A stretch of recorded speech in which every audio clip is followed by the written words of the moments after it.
Hello friends, তো good morning সবাইকে। তো তোমরা সবাই কেমন আছো? তো দেখতেই পাচ্ছ আমার ছেলে সকাল সকাল একটা পুরো গোটা কাঁঠাল নিয়ে বসে পড়েছে।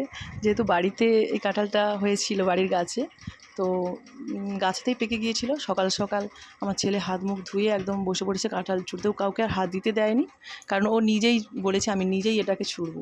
তো সত্যি বলতে প্রথম থেকে একদম গোটাটাই ও নিজেই ছুঁড়েছে কাঁঠালটাকে।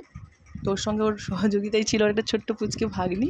তো দুজনে মিলে তো এই দৃশ্যটা এত সুন্দর লাগছিল যে আমি ভিডিও না করেও থাকতে পারলাম না, আর তাই তোমাদের সঙ্গেও এটা শেয়ার করছি। তো বেশিরভাগ সবাই পাকা কাঁঠালটা খেতে পছন্দ করো না, বেশিরভাগ সবাই এই এঁচোড়টা খেতেই পছন্দ, কিন্তু আমাদের বাড়ির সবাই পাকা কাঁঠালও খায়, এঁচোড় সবই খায়। তো এই দেখো পুচকেটাও হার মানছে না, ও খাচ্ছে।